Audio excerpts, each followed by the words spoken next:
everyone. My name is Jennifer Franklin. I'm the program director of the Hudson Valley Writer Center, and I'm so happy to have you with us today for this special reading and conversation with Helen Phillips and Thomas Grattan. If this is your first time joining us for a reading, welcome. We hope you continue to come to our online readings, classes, and in-person events. Please check out our website for all of our course offerings. We hope that the local audience here today will join us at the Hudson Valley Writer Center for our next fiction reading, which will be Sunday, December 8th, with Christopher Jansma and Tracy O'Neill. Hudson Valley Writer Center Reads, hosted by our beloved fiction instructor here today, Jonathan Vatner, in the front row, will be discussing Christopher's book, Our Narrow Hiding Places, next. Look out for all the information on that soon. Please also get your student rate tickets for our Hudson Valley Writer Center Gala, which will be held on Friday, September 20th, right here in the center and outside in a tent, where we will honor Pulitzer Prize winning biographer Stacy Schiff, and we will also honor Program Director of Rehabilitation through the Arts, Charles Moore. If you've seen the film Sing Sing, that program where people go and teach in Sing Sing prison is started by the Rehabilitation Through the Arts.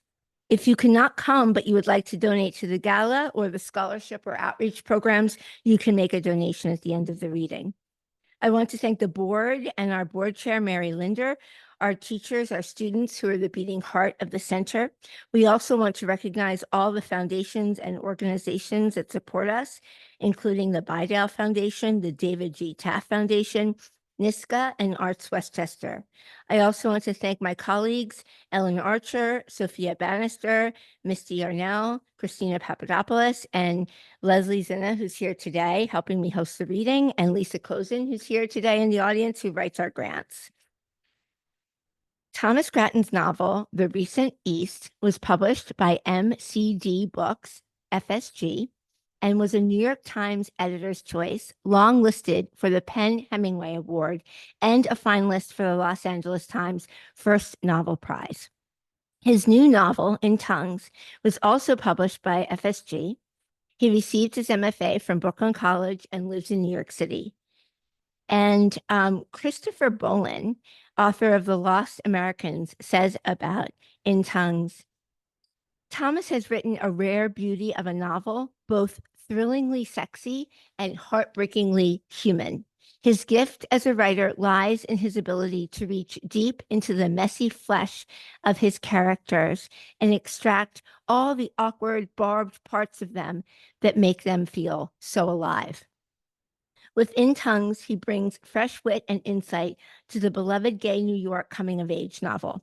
If you don't see yourself in these pages, good luck to you, he said. And then Edmund White says, funny, touching, and authentic. In Tongues is about trying to survive in a declining society, a novel that should become the touchstone of a whole generation. Please, everyone, help me welcome Thomas Grattan.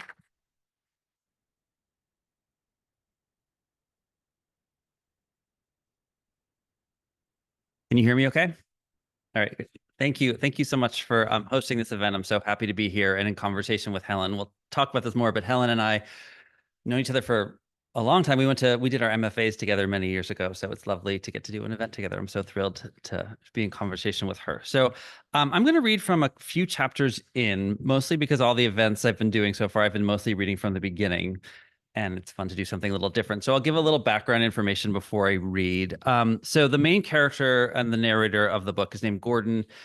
He's 24 years old. It's in the early 2000s. He, after his first serious boyfriend, surprisingly dumps him on a whim, sells his car, borrows / takes some money from his ex-boyfriend, and gets on a bus to New York City. And so he sort of imagines this this amazing New York welcome, and of course that doesn't exist for him. And so he ends up living in Bay Ridge above someone's garage, and he works at a grocery store. And it isn't until he meets in a bar, he meets this woman, Janice, who's a bartender, and her girlfriend, and they sort of take him under his wing, and they sort of get him out of this rut he's living in. And through them, he gets a job, even though he's totally unprepared as a dog walker in the West Village, and he knows nothing about dogs. But he's like, sure, I'll do it, because he's 24, and you do those things. You just pretend you know what you're doing when you don't.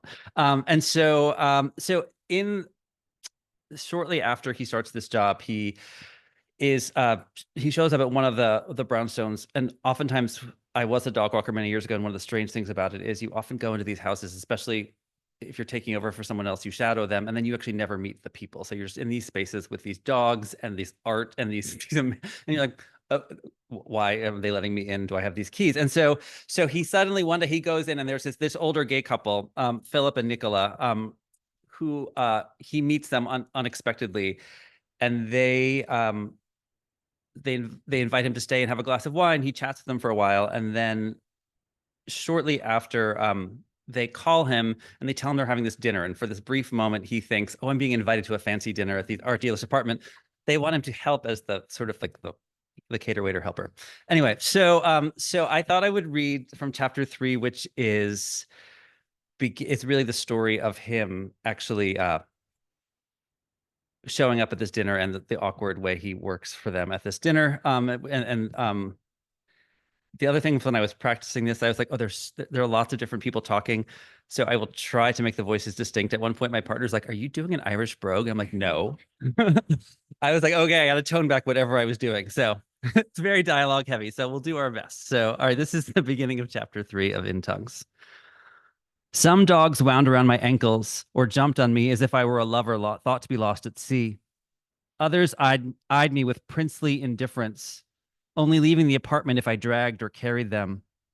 That day, the talent agent's Pekingese growled when I tried to put on its leash, and the handbag designer's Lhasa Apsus stopped in the middle of a crosswalk, refusing to continue. In an elevator after my last walk, a famous actress my mom was obsessed with stepped in just as I was lifting an arm to sniff for any obvious odor. She looked surprised. Then her expression flattened, perhaps because I equated her fame with familiarity, or because never been close to a celebrity before, or because of Janice's advice to engage when I wanted to retreat. I said, "One of those days." In movies, she played downtrodden women. What was most remarkable about her, apart from the fact that she was quite small, was how clean she looked. I was so used to her hard scrabble version that her blown out hair and simple dress felt almost like drag. "If it's any consolation," the famous actress said, "I can't smell you from over here."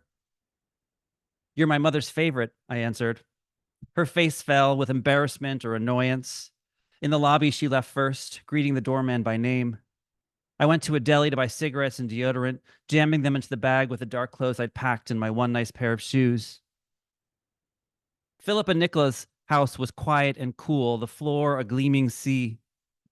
The sofas anchoring the living room looked both crisp and soft, the light from the ceiling fixtures warm and even. Everything, from the pillows on the sofa to the bowls shining on shelves, seemed intentionally spaced, each a point in some invisible geometry. The house's quiet seemed by design too, and when I walked in and said hello, I realized I was whispering. Philip ushered me into the kitchen. "If people ask, you're a friend helping out," he said. He stood on one side of the kitchen island, Nicola and me on the other. "So I bake people drinks?" I asked. "Only if you want to," Philip said. Nicola nudged my shoulder. He was 47, I discovered a few days before, when I dropped off the dogs and found his passport on the dining room table. He looked over at me, and now a spray of superficial wrinkles rising around his eyes. "So when it's time to eat, I stay in the kitchen?" I asked. "You're not the help," Philip answered. I feel like I'm being dense. "You're a friend who helps out," Nicola said. "You have some drinks, talk to people and chop a few things, tell them you like to cook." A bit of a lie, but a small one. He told me earlier that week he was from Milan. His father owned a handbag factory there and thought Nicola being around so many purses had led to his love of men. "As if we're in it for the purses," Nicola said, "and not the cocks." All with a sense of performance that made me appreciate rather than believe him. Philip put the duck in the oven and asked me to chop garlic. His brow dropped into a sharp V. "Is that what you're wearing?" he asked. "I have other clothes," I said, and pulled the black pants and button down out of my bag. "You'll look like a cater waiter," Philip told me. "Come." The next floor of their house was sparsely furnished. paintings centered on its walls. I passed a bathroom with a glossy-looking tub, then walked with Philip into what I guessed was their bedroom. On the mantel sat photographs of them at a younger age. Philip, benignly handsome, Nicholas, stunning. It was strange to see what age had taken from them, what it would steal from me someday, too. We stepped into a closet as large as my living room, where Philip instructed me to take off my shirt. In the cool room, my nipples stood at attention. I worried he'd mistake this for interest, then wondered if I could make myself interested, but Philip was too busy digging through a drawer. He pulled out a gray t-shirt, its softness exceptional. Nicholas from a while ago, Philip said as I put it on. He doesn't throw things out. He thinks I'll fit into them again one day. Philip's side of the closet housed white shirts and gray pants, boots in a polished row. He walked me up to the third floor bathroom. You can change in here, he said. Shower too, if you're so inclined. He must have sensed my embarrassment because he added, it might make you more comfortable. I closed the door and climbed into the shower, used soaps that smelled smoky, medicinal. I got so involved in the shower's assertive water pressure and the products at my disposal that I lost track of time. Remembering where I was, I got out dressed and rushed downstairs. Philip stood alone in the kitchen. He told me I looked much more comfortable, then asked me to chop the garlic again, this time smaller. Nicola came back with flowers and said, such a clean farmer you are. He has a farmer. Nicola, because he's from Minnesota, thinks that's where farms are, so he calls him the farmer. Should I tell people I'm your dog walker, I asked. That shouldn't come up, Nicola said. I showed Philip the newly chopped garlic. He purred out the words young man and asked me to make sure the wine glasses didn't have spots.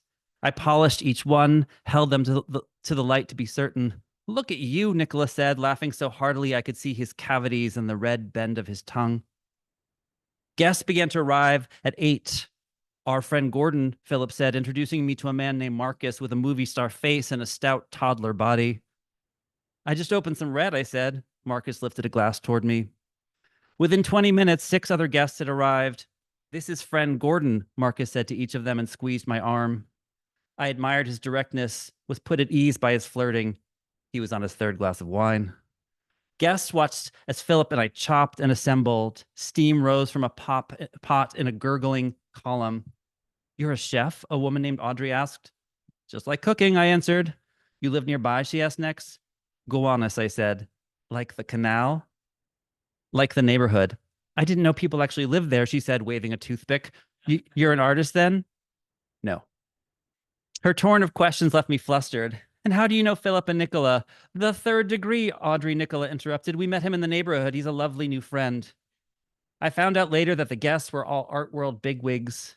But that night I was too busy trying to straddle the line between helpful but not the help, between being polite to Marcus when he rested a hand on my back without further encouraging him. Just as people moved to the table, a painter named Pavel arrived. He had a thin, insect-like handsomeness that grew strange when he opened his eyes wide. He sat between Audrey and me, a fleck of paint on his forearm. The rest of him was so carefully put together that the paint felt more accessory than accident.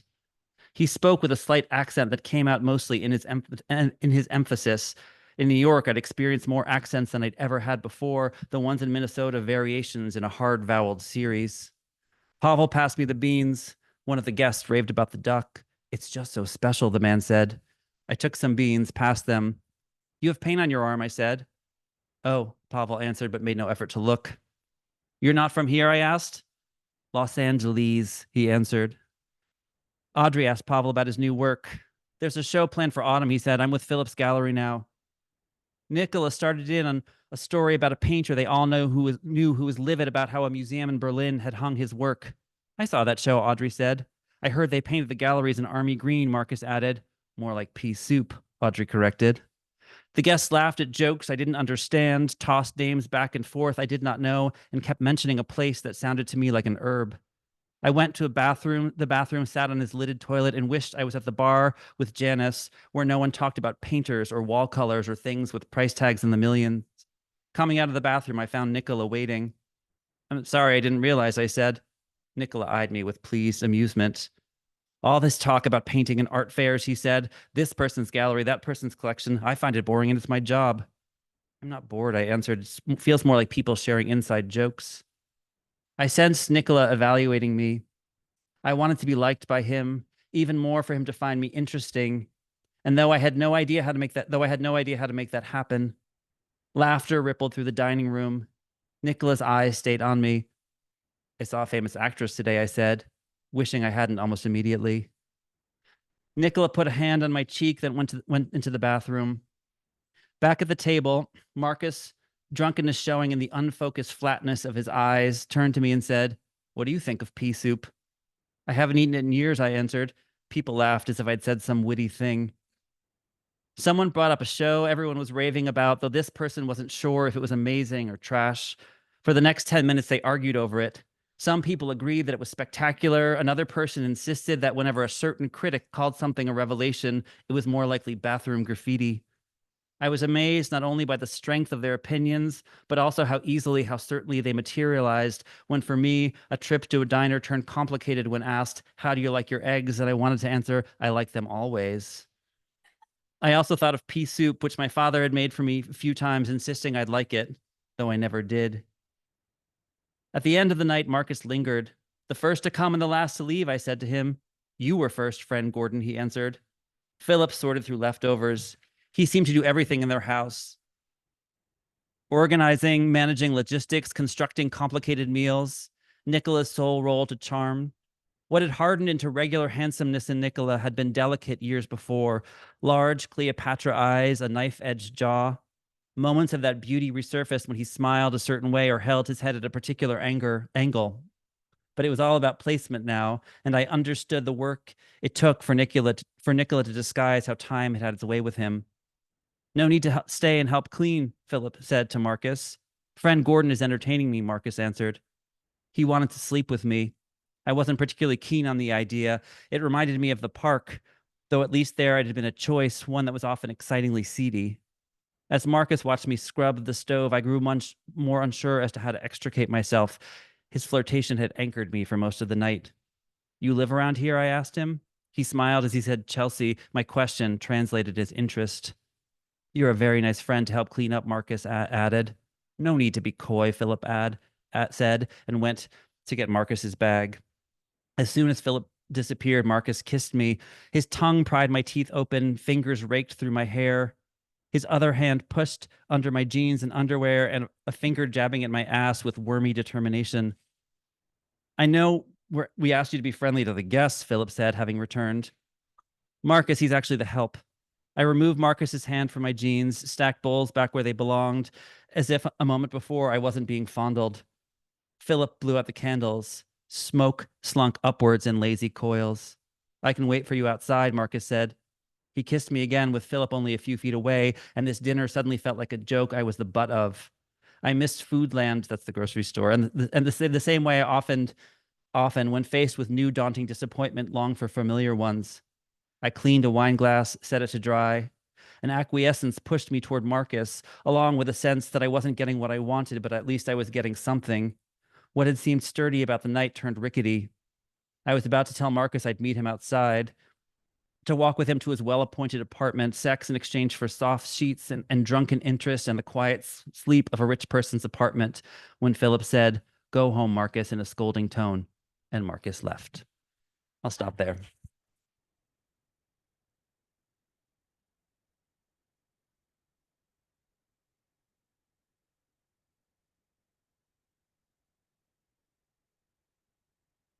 That was wonderful, Thomas. Thank you. Helen Phillips is the author of 6 books, including most recently the novel Hum. Her novel, The Need, also by Simon Schuster, came out in 2019 and was longlisted for the National Book Award and named a New York Times Notable Book of 2019. Her other work has received awards and commendations, including the John Gardner Fiction Book Award, finalist for the New York Public Library's Young Lions Award, and the Los Angeles Times Book Award. Helen has also received a Guggenheim Foundation Fellowship, a Rona Jaffe Foundation Writers Award, the Calvino Prize, and the Iowa Review Nonfiction Award. Her work has been featured on Selected Shorts and in the New Yorker, The Atlantic Monthly, and New York Times. A graduate of Yale and Brooklyn College MFA program, she's a professor at Brooklyn College. The Los Angeles Times says, that she is a master at building slightly askew worlds that resemble our own. And the New Yorker says, Phillips specializes in imparting a gentle shimmer of uncanniness to the intimacies of domestic realism. In Hum, she keeps her world just 1 degree shy of recognition, deftly turning the dials of similarity and difference, a mechanic fine-tuning eeriness instead of car engines. I read Hum over 2 fever-filled nights of COVID last month. Like the best work of Kafka, Calvino, and Atwood, one reads the work of Helen Phillips with a combination of recognition and dread. What a brilliant choice it was to pepper the novel with subtle references to real news stories from 2019 to 2022. Perhaps the most striking thing about her work is that by setting it in the near future and not now, she reminds us that we still can and should make changes to our world. Hum is a testament to the power of mother love and the sacrifices we make for our children. Please, all of you, help me welcome Helen Phillips.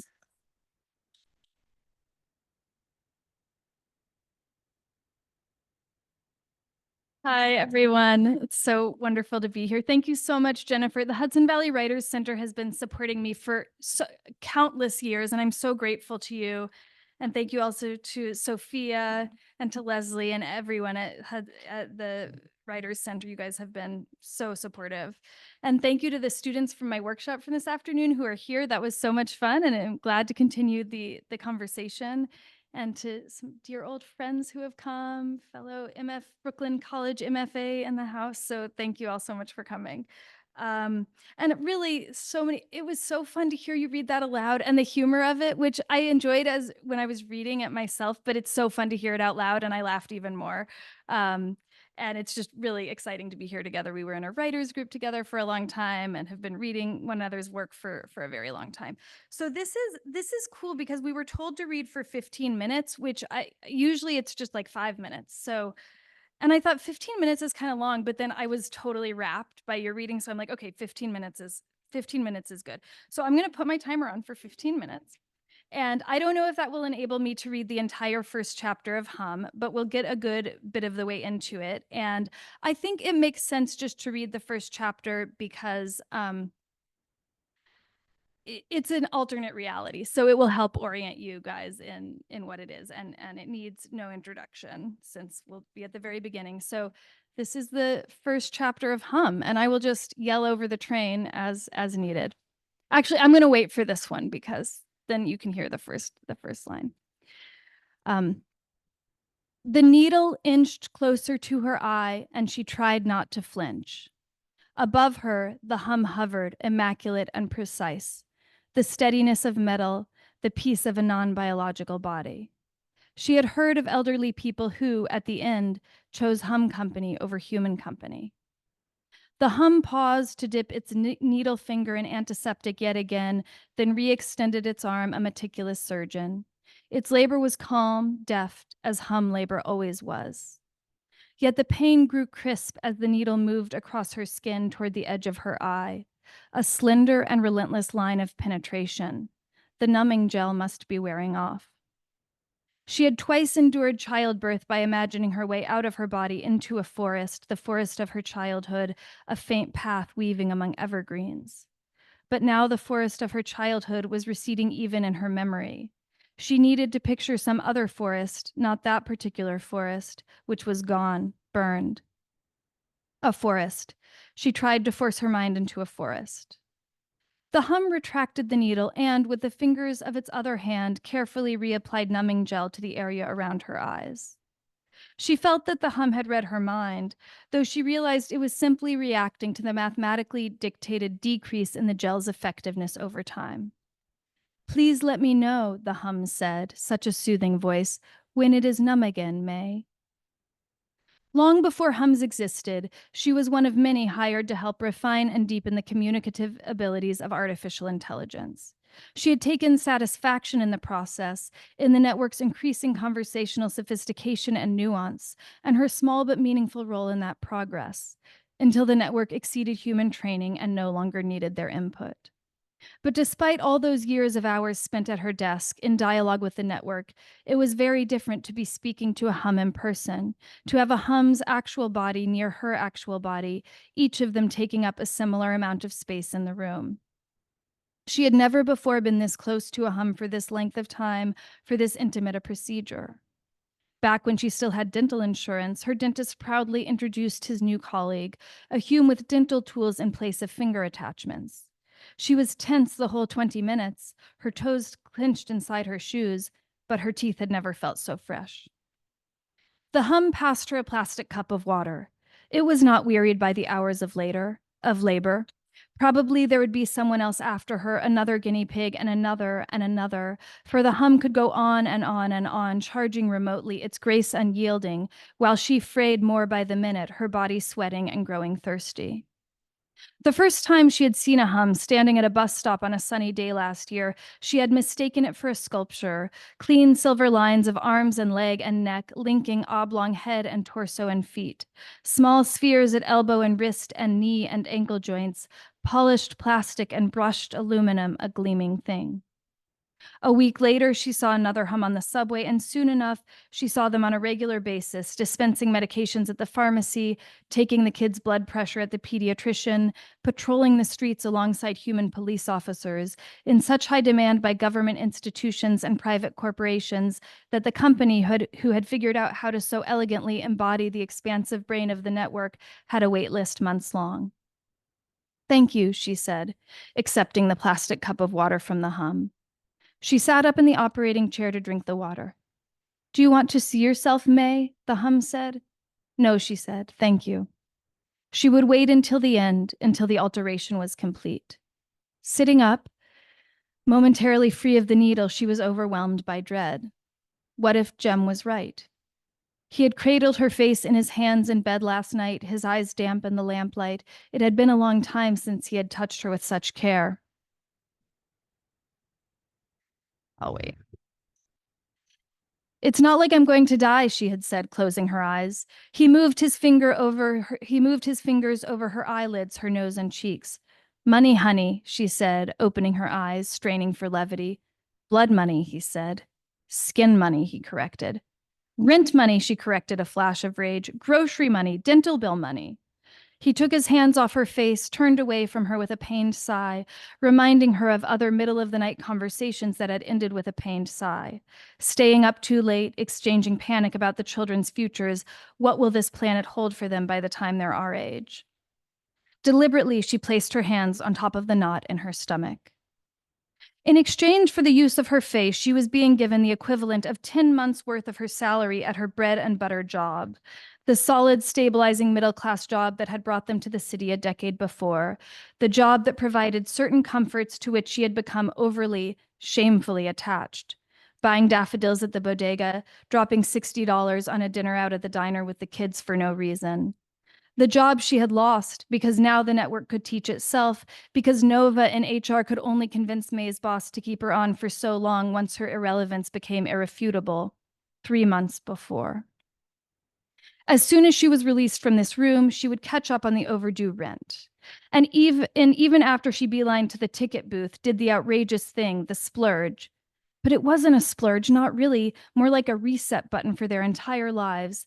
Still, there would be a big cushion, 8 months maybe, or 9 if they could be frugal. She would find another job. Never mind that she hadn't found a job these past 3 months, the humiliation of her head bobbing on the screen, the unforgiving sheen of her own overhead light on her face, trying to impress someone far away, trying to spin it that it was because she was so excellent at her job that she had lost her job, rendered herself obsolete. She would find another job, keep the apartment, have insurance again, or at least be able to pay out of pocket for Lou's dental care, the relentless cavities, and take Cy back to the specialist to help with his fine motor skills. Buy groceries. Buy the things the kids kept needing. Fluoride rinse, rain boots, a birthday gift for a friend. She would take care of it all. And maybe in the meantime, Jem would get more gigs, and gigs he liked better. He could do more each day, 5 or 6 rather than 3 or 4, if she did mornings and school drop-offs and school pickups and homework and dinner and bedtime with the kids on her own. That would be fine. She could handle that. Maybe he'd get more art hanging and furniture arranging than pest disposal. More weird shopping requests than sewage backup cleanup. You never knew with the app. Anyway, his ratings were high, unusually high, though he did fret endlessly over the rare negative ones. This was a solution, so he shouldn't give her a hard time about it. No one should give her a hard time about it. Nova shouldn't give her a hard time about it. Nova shouldn't have texted seconds after Jim turned away from her with that pained sigh, "Are you sure you're sure about this?" Though it was Nova who had gotten her going on the whole thing, the two of them grabbing coffee during Nova's lunch break a couple of months after May was fired. The cafe had screens at every seat, so she had to peer over 2 screens to see Nova's wide-set eyes, beautiful with kindness, her petite body finely round with 8 months of pregnancy after 3 years of attempted self-insemination and 2 miscarriages. Nova, who, 9 years before, upon finding out that May was pregnant with Lou, said, "You have that much hope?" Nova, human resources ambassador, pragmatic and courageous, had withstood all the layoffs at the company. Nova knew someone, a friend of a friend, whose startup had just gotten funding. "It's a little horrifying, though," Nova said. "I shouldn't even tell you about it." But May wanted to be told. Nova ran a finger over the tattoo on her wrist, a subtle geometric design that May had admired from the first moment she met Nova, on the day when Nova processed and fingerprinted her before she started the job, Nova's confident fingers carefully orienting her hand on the screen. The next day, Nova appeared at the door of her tiny office and asked if she wanted to eat lunch together outside, easily generous. "There's a cement slab between this building and the next that gets a crack of sunshine at noon." Nova had many best friends at work, but May just had Nova. "Adversarial tech," Nova had said in the cafe, gazing at her over the screens. "You know, like figuring out how to make it so that the cams can't recognize you. I kind of love that kind of thing, but still, I don't know if you should do it." This startup was drowning in money and seeking faces upon which to test their methods. However, the effect of the procedure, as the vibrant, slightly sexy scientist had promised her over video chat, would be extremely subtle.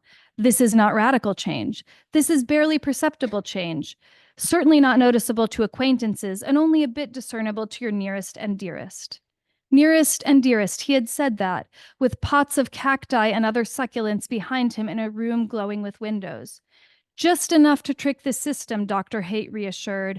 "Just playing a little with the 68 coordinates of your face print. Trying out a new non-toxic ink with iridescent pigmentation, not readily visible to the human eye, but tricky for the system. Hard to pin down. Shifts depending on the light in any given space. Your face will become unlearnable. You'll be incognito. Isn't that kind of fun?" "Wait, so I'll be untrackable," she'd said. "Well," he said, "there's still your gait, etc., and your phone.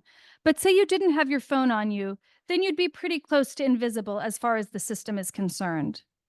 And besides, hadn't she herself, spotting a cam on a lamppost or in a tree, reminded that the air around her was abuzz with data, sometimes had the urge to hide her face or peel it off, to do the same to the faces of her children? She passed the plastic cup of water back to the hum.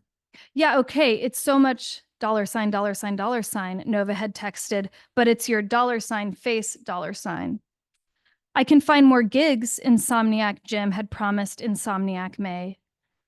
"Is it numb again, May?" the hum inquired, though presumably it already knew that the gel was entering its period of effectiveness. "It's numb," she said, reclining. The hum's torso screen had dimmed and muted at some point along the way, but as the hum reached over her to begin the most delicate task of all, the eyelids, the screen brightened and the volume rose, and the breaking news was right in her face. A group of masked people had stormed the offices of a media company, holding their phones out in front of them. Streaming on the screens of the masked people's phones, live feeds of the journalists' children playing at playgrounds, boarding school buses, going to gymnastics class. There was an interview with a hyperventilating journalist who had snuck out via the fire escape, but after 15 seconds, the journalist vanished from the frame. She had to go get her son. "Your eyes must be dry for this part of the procedure," the hum said, "so I will wait until they are dry, May." "It's just," she said. "I understand, May," the hum said, tilting the smooth oval of its head toward her, the oversized eyes on its face screen gazing at her with what felt like empathy. The hum switched to a talk show where the hum who had created the lyrics for the hip-hop song Rake was being interviewed. Accounts for the success of Rake compared to other songs you've generated, the interviewer was asking the hum. Please widen your eyes as much as possible, May, the hum said, readjusting the needle depth.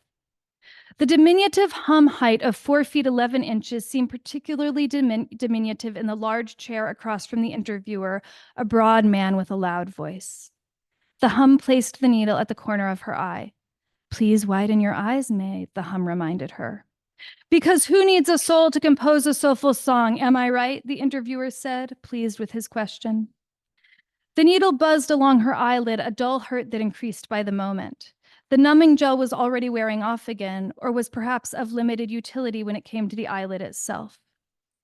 She could hardly bear this tender pain shooting through her, both inside and out, her eyelids and her memories, that overlit office where she had spent so many years of her life accepting and rejecting different phrases proposed by the network, trying to articulate in simple language why one metaphor worked while another was gibberish, why one expression of sympathy was appropriate while another was offensive. My iteration, the hum on the screen was saying, my serial number, my specific arrangement of atoms that has produced the work in question, Dustin. But every creative hum act is predicated on the creative acts of all other. The torso screen changed abruptly to a popular show about miniature dogs. Hey, she said. Yes, May? Go back to that interview. And then an afterthought, please. But the hum did not go back. The interview, she repeated. Still, the hum did not go back. Please do not move, May. The hum's tone was as kind as ever. It ran the needle along the lower lid of her right eye. This requires utmost precision, May. It was common knowledge that hums were designed to obey human requests, to do no harm to humans. Yet this not small, dexterous hum who had just defied her instruction was manipulating a needle within a millimeter of her eyeball. She held her breath. After a moment, the hum lifted the needle. That interview was causing you to become tense, May, the hum said, so I had to change it. You seem to be in pain, May. At first, she heard this as a judgment about her emotional state, but then the hum reached over to apply more of the numbing gel. Please return to the interview, she said. The hum manifested the interview. Oh, that's the end. Okay, that was 15 minutes. I'll finish this moment. Okay. Please return to the interview, she said. The hum manifested the interview. The interviewer was reaching his large hand out to shake the hum's slim hand. It's over, she said, disappointed. The hum muted and dimmed the torso screen. Her words, it's over, endured in the room for many minutes, their spell unbroken by any new conversation. Okay, thank you so much.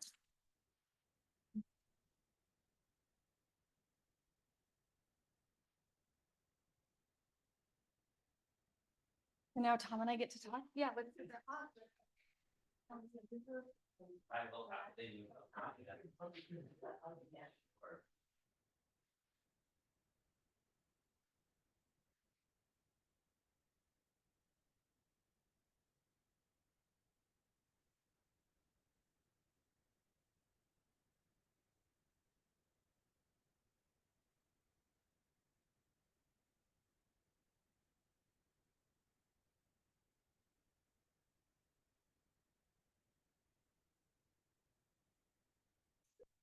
Recording.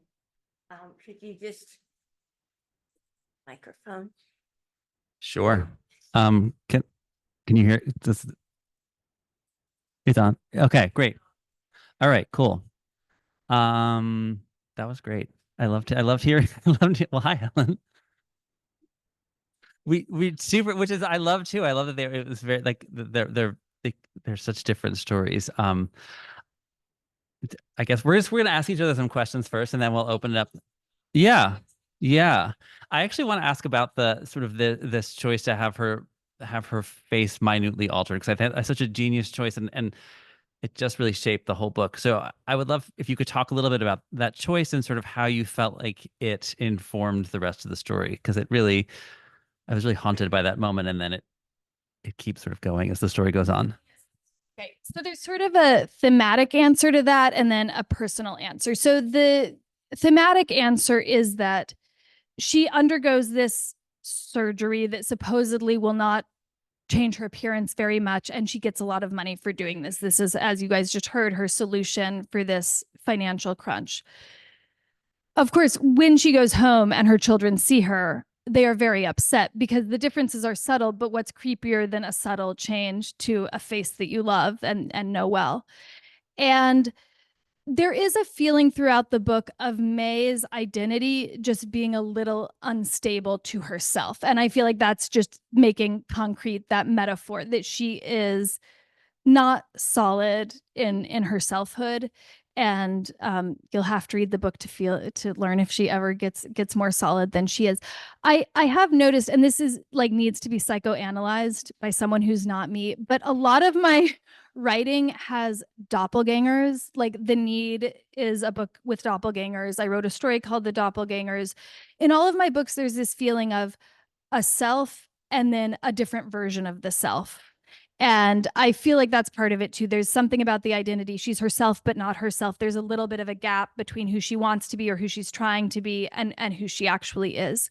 So that's part of it with the face modification.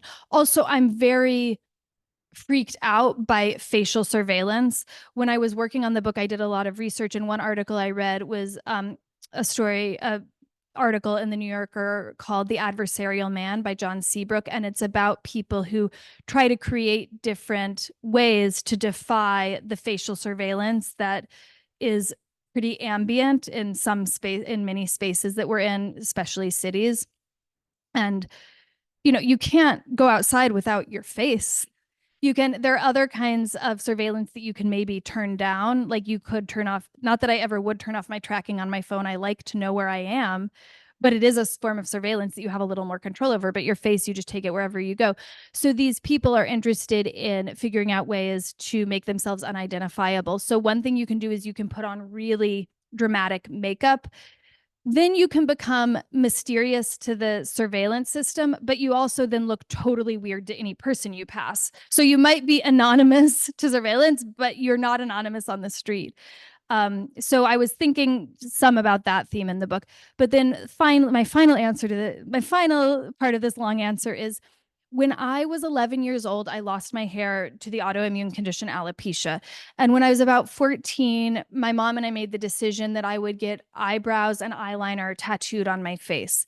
So at that age, I went to a tattoo artist and lay for multiple sittings and had a needle like on my eyelid and so there's a real sense memory of that experience. And I really wanted to start the book that way. And so that line, the needle inched closer to her face, but she tried not to flinch. That line was there very, very early for me in the writing process. That was like the first thing that came to me. Okay, so now I'm going to ask you a question. Okay. So In Tongues is told, as you guys just heard, in first person. So we're very close to Gordon. And one thread of the book is I felt like his increasing self-awareness, which as he becomes more self-aware, it's often pretty uncomfortable. And I'm going to read back some lines if you don't mind. So he's very quick to point out his own flaws as he develops his self-awareness. He says, "There are times I lull myself with hope, even when the evidence points in failure's direction." And I thought of the things Janice had just shared, many of which were news to me, a reminder that even in our most intimate conversations, what I wanted most was an understanding of how she saw me. That line gave me chills. And it's just, like how many interactions is that what we're after? It's so interesting. So these confessions, though they're kind of dark confessions, they actually created a ton of empathy in me for him. And I'm wondering if you see the journey of the book as being like his journey towards clearer self-perception. And do you think he's right for how critical he is of his own selfishness? That's a really good question. I was thinking a lot about selfishness when I was, when you start writing, at least for me, I think of a character and I just sort of try and figure out who he or she or they are. And but as I was finishing the first draft, I was really understanding that for him, selfishness in a way was a survival mechanism. He grew up with these parents who really were very unready to have a child and sort of was really raising himself. And so it's interesting. You're talking about doppelgangers. I'm realizing someone mentioned to me, it's like you write a lot of things about sort of people who have to basically raise themselves as children. And so it's like, that's something, I guess I find that really interesting, and sort of how to know how to be a person, right? And so I think there's a way that he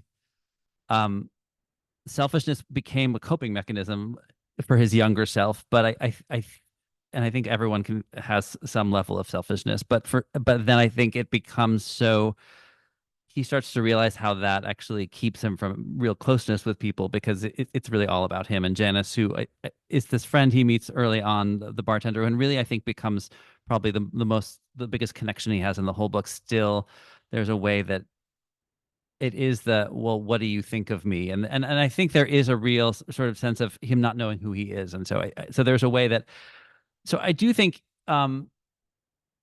was he hard on himself? Maybe. I mean, I think sometimes when you realize something about yourself that you don't like, that you're naturally hard on yourself. You're like, oh, I can't believe I did that. Especially, I mean, he's also much older telling the story. So he's probably, he's in his 40s telling the story from when he was 24.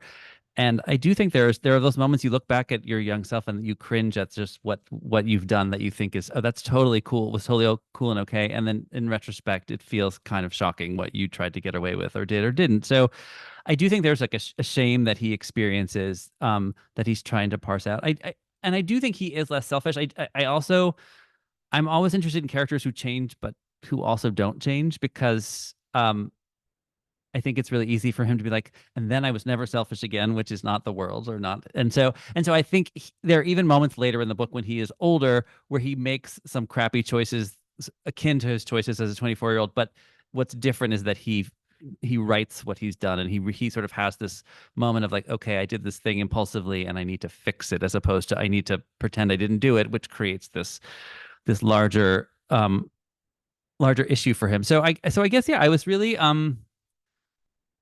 I was really interested in sort of the ways that selfishness sort of can sort of steady us in certain ways, but also it can really limit sort of the way we connect with people. And I did feel by the end there was a shift for him. I don't think it was complete. I think there's always that you learn something, but you also don't learn something. So that's my sort of rambling answer to that. It's weird to go from answering a question to asking a question. So obviously AI is a big part of the book, but I really felt like this was a book about parenthood and motherhood in particular. And so I'm wondering, and there was such also with it, and it's interesting because I just spent the weekend with a friend who has a 19-month-old, and it was so lovely, but he's very mobile, and he would try and go up the stairs, and we were always like hanging out. We're like, where is he? And so this kind of like, you never can just be like, everything's okay. So I'm wondering sort of this inherent sort of tension of parenthood, and particularly like, because I feel like runs the show in this family, and sort of, so I'm wondering what were you thinking about in terms of parenthood and motherhood, if you could talk a little bit more about that. Yeah, I mean, I'm glad you say that, because the book, I mean, it is very much about artificial intelligence and surveillance and climate change and these topical things in a way. But really, the story is about a family and about a mother. And, you know, at the beginning, let's see how to put it. Like, she's trying to raise her children well and with love and with a sense of hopefully beauty in a world that's really bent against her being able to do any of those things. Which, you know, this is a dystopian story. People have called it, like, reviewers and blurbs have called it prescient, which I hope it isn't. I mean, I appreciate that that's a compliment, but I don't want this world to come to pass. But I do think that there is a sense that even now, as we look ahead to some of the predictions related to climate change, it is a very frightening time to be sending children forth, like, beyond your own lifespan, and to think of what it is that the world will look like for them, and to feel like I are failing them almost by default. And so the book is about kind of trying to deal with that situation. You know, hopefully, I don't know. I wish we could act more on climate change. You know, I don't think that writing novels really helps with that necessarily, but certainly I was thinking about it a lot in the book. I hope that the the book is dedicated to my own 2 children. And I hope that it reads like a love letter to them. It's kind of a weird love letter. It's a complicated and dark love letter, but it really is a love letter just to what it feels like to love other people so much more than you love yourself, and to just feel so invested in the future in this really, really concrete way. Okay, I guess I'll stop. Okay, that's okay. So one of my, I've already written this to you in an email, but I'll share it publicly. So one of my favorite things in books is when I encounter a kind of relationship that I just feel like I've never seen before. And for me, the relationship between Gordon and Philip, who you guys met in the reading, is really in that category. It's such an interesting, it's kind of a friendship. There's a romantic tint to it at times, although not very concretely. There's an element of a father-son relationship. There's an element of a boss-employee relationship. There's the feeling of an older, wiser person and an ingenue, but at the same time, there's a sense of an older person who's envious of a younger person. And their connection was slippery, but it was clearly so important. And the end of your book, I cried a ton, but that's the only spoiler I will give. So how would you describe the connection between them, and what was important to you when you were evoking their relationship? I love that question. No, I'm really glad you asked that too. And I almost feel like, well, you just answered the question because you said these. I didn't want it to be one thing, this relationship. I felt like there are, you could say, sort of, mentor mentee, and there are moments of that, and there are moments. And well, first, very early on, I didn't want it to be an explicitly romantic relationship. Partly, I think he's 24 and Philip is almost just turned 70, and I just felt like that creates, a sort of an obvious, but a sort of, it sort of flattens the subtlety of it. And I really wanted the relationship to at times feel parental, at times to feel friendship, like a kind of friendship, and a time to feel someone actually in a different conversation at an event, someone's like, well, he asked about their transactional relationship, and I was like, well, technically he does work for him, right? And there are moments where Gordon sort of steps over the line. I mean, sort of that moment where Philip has him go upstairs and gives him that T-shirt, and he makes this comment, sort of this joke about that Nicola doesn't fit into these things anymore. So then Gordon starts going into that drawer and taking more things. He's like, well, they don't fit anymore. So he definitely crosses a lot of lines. And yet also, he's someone who's so certain. This sounds kind of trite, but like searching for a really specific connection with someone. And I feel like Philip, for him, has moments where he's really kind and really loving, and I'm trying to not give too much away, but there's a period where they spend a lot of time together, sort of later in the book, through circumstance. A couple of circumstances lead them to really be sort of attached at the hip for a while, and I think Gordon really wants that to continue. There's a part of him that it feels like it does feel kind of almost romantic to him, but not in a sexual way. And I was really interested too, in a lot of queer communities. I think a lot of people, especially if you come from a family like Gordon's, where they're not really cool with you being like a gay man, where you have to sort of find sort of who is that adult in your life who is sort of plays a certain role. And so I was interested in that, but I also, it is a little like there are moments too where he notices Philip looking at him and like noticing his looks or his attractiveness and he likes being looked at. So there's this moment too, which I think sort of connects to the selfishness thing. He likes sort of being looked at, even if he's not attracted to this person necessarily, but he's attracted to something about their connection. So I'm rambling a lot, but I wanted it to feel like a very layered, and I wanted it to be a little unclear, because I do think when shit hits the fan later in the book, and their relationship really shifts and kind of deteriorates, I think it's because maybe Gordon is making a lot of assumptions about what it is, or his sort of what he's entitled to in this relationship, and then he realizes he's kind of taken advantage of. And there are all these interesting things about, like, there are moments where Philip kind of envies Gordon's youth, but then there are moments where Gordon is envious of sort of just this incredible wealth he has. And so I think there's a way that it's never one thing, and I wanted the relationship to always feel in flux, and in a way for us to, even as the readers, not to know exactly what it was, because Gordon didn't really know what it was, and that made it, I think, always feel it created a kind of tension that I wanted to keep going in the story.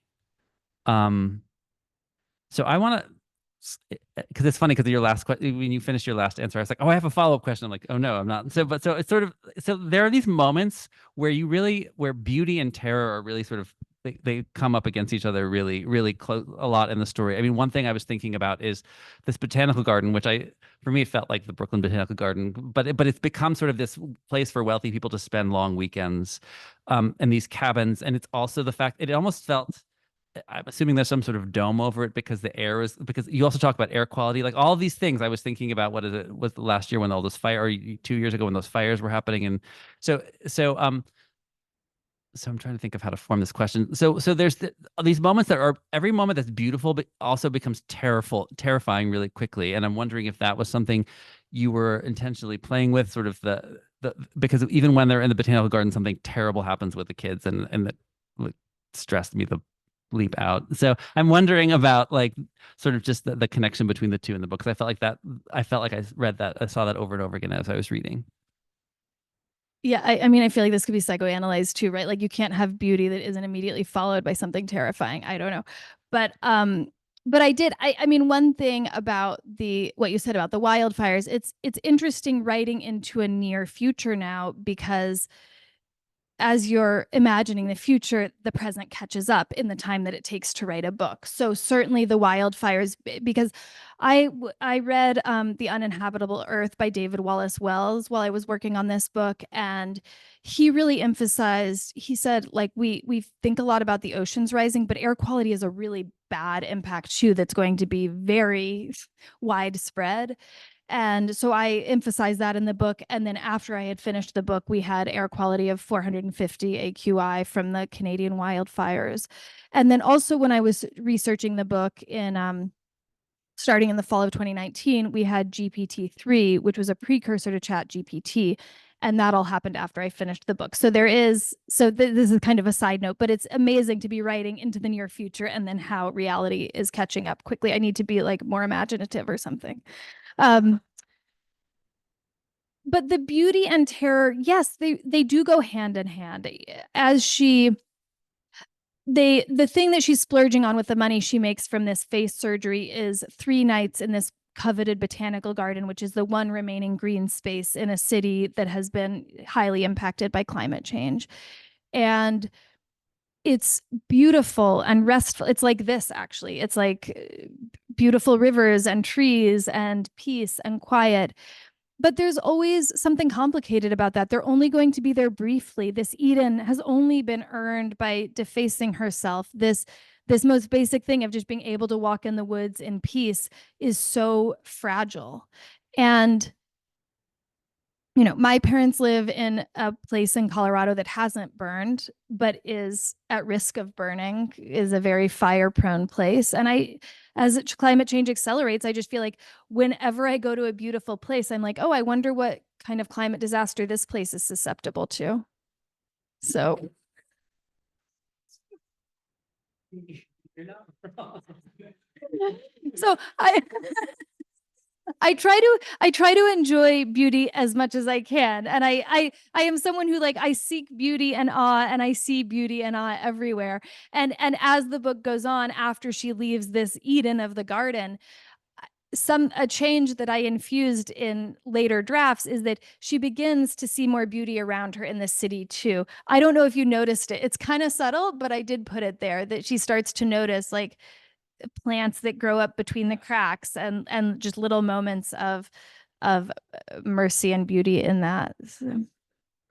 I want to talk. I mean, I have a question sort of about just the feeling at the end, which is not going to give away the ending, but I know. Yeah. Okay. So now I'll ask you.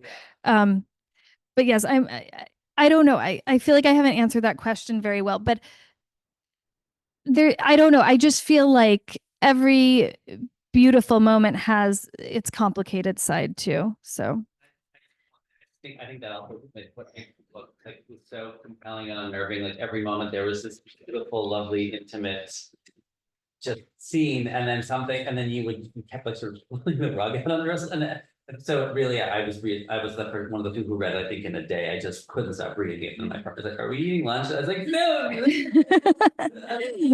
lunch, everything's on fire." But no, I think so. I do think it's just also just the way that I love that you were able to sort of have these really. There's this really tender moment in the botanical garden, and then very quickly it shifts.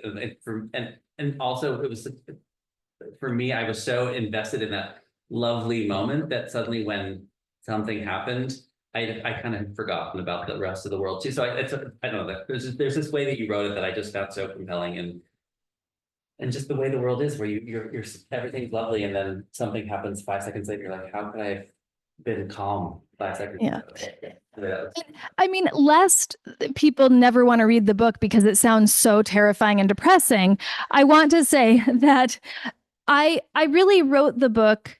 I when I am writing a book, a lot of what I am thinking about initially is my anxieties. Like writing a novel is a way of fully and deeply engaging with my anxieties, coming to understand them better, and hopefully processing them. And so this book was very much that process. And so I read a lot about artificial intelligence and surveillance and climate change and these things that cause me anxiety as a mother and as a writer. And the book is a quest for hope within that context. And I mean, the intention of the ending is that you feel some sense of hope, like May is on a journey for that, and so am I. So yes, hopefully there's that too. There is. Oh, wait, no, let me ask you. Okay. So you manage time in a fascinating way in Tongues. We get small flash forwards throughout the book. Some of them related to Janice are really striking. And then at the end, we move, I don't think this is a spoiler, but we move far into the future at the end. And there's an overall quality, like you were saying, of retrospect to the story of someone older being like, I can't believe I did that when I was 24. So I was curious, almost from a craft perspective, did you always know that it would be told in retrospect and that you'd have those flash forwards, or did that arise in the writing process? It was something that showed up really early, like almost without even realizing it. There were these moments where I would write a sentence and it was clear he was commenting on something about. So it just showed up almost right away. And then I think I'd finished the first part, and there's one really big one with Janice where he basically he has to make this decision towards the end of part one where either he gets to sort of go on this trip with Philip through his job, or his father, who he's sort of estranged from, is having a health crisis, and to go back to Minnesota and stay with his father. And as he's sort of, he knows what he wants to do and he knows what he should do. And as he's about to knock on Janice's door, in a way, he knows she's going to think poorly of the decision he might make. And I just in the writing, I don't even really remember why I did it, but then I just had this paragraph which basically flashed forward, like within one paragraph you get a like sort of an overview of their relationship for 20 years, and then that paragraph, at the end of the paragraph, he knocks on the door and it's back in 2000 or 2001. And so I tried that, and for me, it just intuitively, it felt like it made a lot of sense. But I had someone read it pretty early on, and I was waiting for them to be like, "What is this?" And they didn't. And then the second person who read it, they both commented. They're like, "That moment just sort of added this sort of layer." And I really love stories with layers, and I love stories that play with time. So the retrospect piece was pretty early on. It was just like a gut instinct and there were just sentences where I was like, oh, this is the sort of his narrative perch is he's much older. And then as I kept going, I expanded it, because I think that it could have been a really successful story if it had just been whatever the 10 months that he really works and knows Philip. And I was thinking, 'cause after I finished it, I read The Guest, the Emma Cline book, which really is, it's so just in that moment. You know, very little backstory, and you're just in this week with this character. And there is something really propulsive about it. And yet I was really interested in the way we tell stories from a long time ago and how that shifts. There's this, not to get too in the weeds, there's this poet, Natasha Trethewey, and she writes these poems called pantoums. There's lots of different poems, but pantoum is basically, it's like you each stanza, the first and the third line of the first stanza become the second and third of the next stanza with slight variations. And she says it's the kind of writing you do when there's a moment in time where you're like, this is still stuck in my head and I'm trying to figure out why. So for me, it became like, Gordon trying to figure out why this 10 months of his life or whatever it was, maybe a year, is something even decades later, that's the thing that haunts him more than most other things. So it became kind of the why am I stuck on this? And so then that became the engine for continuing the story. Yeah. That's what the book is, like the fact that this period has haunted him. Right. Yeah. Hearing about that. Yeah. And so for me, that's the kind of story it was. And so it was and it would have been a totally different story. And I don't know, maybe there was a way the retrospect felt easier, but it just for me, there are all these layers that could exist and I do think sometimes when you flash forward just for a second and then you return to a scene, there's a jarring quality that I really like that I was trying to go for in the story. Can we do more questions or should we do audience questions? Okay. All right. This is it's not giving away anything at the end, but there is a shift at the end. And the phrase I wrote down in my notes here is there's almost this a clear-eyed hope at the end a little bit. And I would just love you to talk a little bit about how for most of the story, it was so terrifying and it just felt really impossible. And yet you were able to get to this place. And I think you did it so well where it was like, I can't go on, but I will go on moment. And I felt, so I'm wondering sort of how you were able to both write this story that is so terrifying, but also end on this moment where things are terrifying and also there's more than terror. And so yeah. Yeah, well, as I said before, so I knew early on that I was going to be writing a story that had real elements of dystopia in it because I was writing about the future, because I was thinking about artificial intelligence and climate change. But I also gave myself the challenge, as I often do with my books, that it couldn't be a sheer dystopia, even that it was irresponsible to write a sheer dystopia, that we need to use our imaginations more than that so that we can imagine other alternatives. And so that clear-eyed hope, which I'm really happy came through to you at the end, because I understand that it's a dark book that has just many dystopian elements, that was something I was really writing towards, and it was hard earned to kind of find that. And even in the first draft, I didn't get it. It was many drafts that it took me. But one thing that I'll say in my research process for the book, I interviewed a lot of people. I conducted in-person interviews and Zoom interviews because it was during the pandemic with people in different fields, like a sociologist who studies climate change, a woman who designed a fabric made of algae that's a renewable fabric, a friend of mine who studies supply chains and ethics in supply chains. And I would pretty much begin all the interviews by saying, what are you worried about in your field and in the world? And then I would end the interviews by saying, what gives you hope?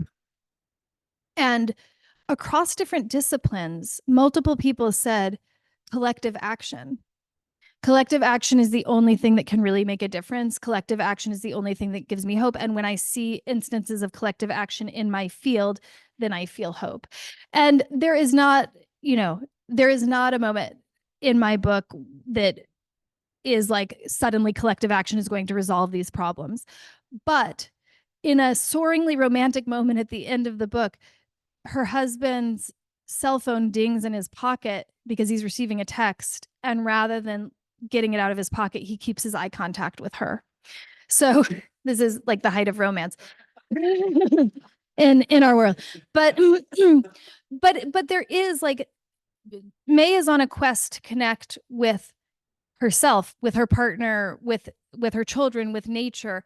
And the book does enable her to do that. And that is, I think, it's very small scale, but I do think that is like that kind of connection and just feeling another person there and being in a receptive mode and connecting is a step. So I don't know. I mean, it's still not fully collective action, but I was trying to gesture towards that. Yeah, I feel like it really was. And I just, for those of you who haven't read it, I think the ending is so perfect and in the way that it feels like it's both this sense of it's still scary, and yet there's something beyond the fear that we can sort of hold onto. And I do think that moment, even though it was small, and that moment was really meaningful. When I'm glad. I wrote it so many times. I'm glad it worked out. It felt really true. It's just the way that this sort of sense of connection with her husband and her family and herself so even though you said it's not collective action, but I do think it's the thing that leads you to be like, I have enough agency to Yes. take that next step with other people. So Yeah. I don't know. It's a fine line between it being like could have been like an easy ending or just a terrifying ending. And you took neither route. And I love. Thank you. Ending. Yeah. Yeah, I feel the same way about your ending. These are such different books, but this is an interesting book pair to read. You would just enter two different. It's a good pairing. Oh yeah. Yes, yes, yes. I have more questions for you, but I'll save them.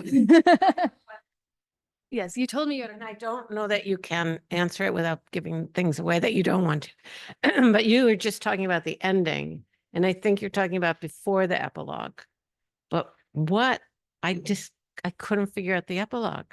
So you can say whatever you want. Well, my editor didn't want me to have it, but I fought for it.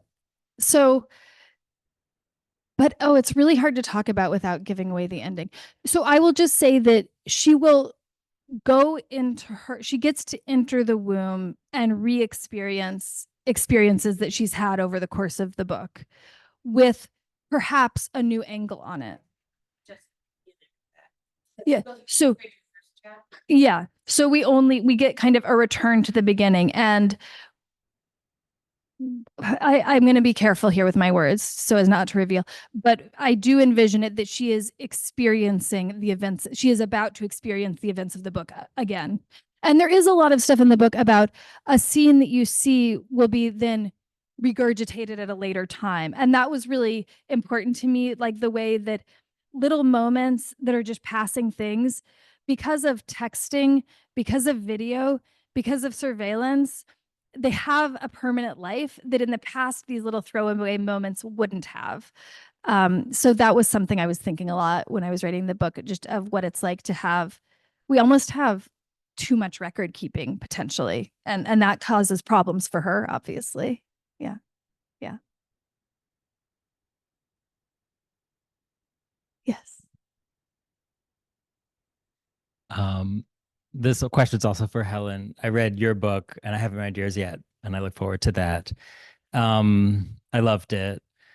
I'm wondering about how you create this sort of universe, because clearly so much is similar to, like, it was so recognizable. And I think that was actually the hardest thing for me, was how recognizable it was to my life and how I wished it weren't. But how do you decide like what's going to change and what's going to stay the same? And then how do you decide kind of what to describe and what to like not describe so that you won't spend like 1,000 pages describing something?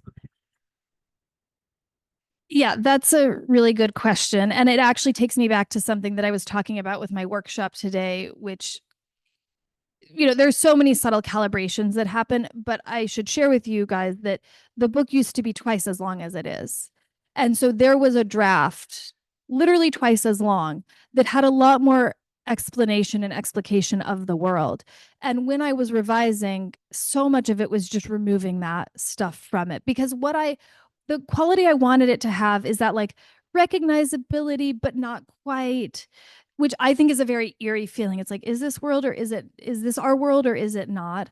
But I wanted all of the world building to just be very subtle, like no encyclopedia explanation. What is government like in this world? What is the corporate structure like? I just wanted it to all be implicit in grounded bodily moments in the book. So my best answer to that is actually overwriting and then pulling it back and pulling it back and pulling it back. When I overwrite, which I always do, I kind of have this is a little mystical, but I kind of feel like the ghost of the other exposition remains. So it's like, it's deleted, but it's still, I don't know, like the whole book has been built with that original stuff and it still has a little presence weaving through.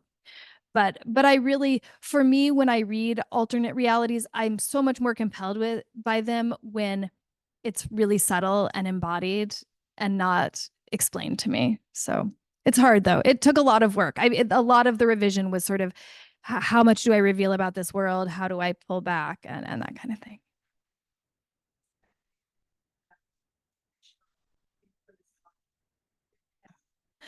Well, yeah, that's a great question. I would A book that I love that I feel has good kind of control like that is Fever Dream by Samantha Schweblin, which is not exactly speculative. It's kind of questionable whether it's speculative.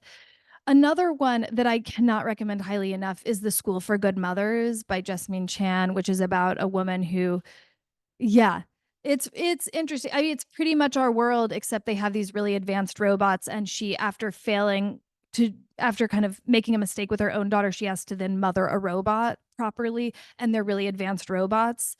I feel like another book I read during the time I was working on this is Clara and the Sun, the Ishiguro book. He's great. Yeah, it's embodied, and you're just kind of in the narrative and in the characters and in the language, but it's also quite well, it's not quite, it is kind of it is an alternate reality, but just in a very organic way. So those were some reference points I had. Okay. Okay, go ahead. You know, your books are so different that I'm here, my mind is driving me to think, what do they have in common? What is that? What's a through line or thread that these books have? And I think it's human connection, really. I mean, it's this sort of striving for a transcendent connection, whether they're human beings, despite the sort of enemy or alienation, economic difficulties of the society. I think this is something that I've seen both of them, the difficulties. And Tom, specifically, I wanted to ask you about the idea of transcendence in your book and in the title, in Tom's, in this, there's this really sort of funny, but also really moving moment when, you know, the main character Gordon goes to his father's church and people are speaking in tongues, and he desperately wants to feel that feeling of transcendence and being with these people, connecting with them as well, right? Yeah. And it's sort of embarrassing what happens. But can you talk a little bit about the search for connection in the book, or transcendence of the function, and also the type? I thought that was interesting that you chose to talk about the type. Yeah, I mean, okay, no, it's good. It's I mean, I was really interested in, well, I do think there at first, so the first part about, I do think there are, even though they're very different books, I think there is a sense of also just sort of connection, but also sort of connection with oneself and who you are. And I do think that I think both characters are really at some point feeling unsteady in terms of where they are in the world, how they see themselves, what they should be doing. So I felt like I did. Oh, there is. Yeah, they both were really hard on themselves at times, right? Yeah.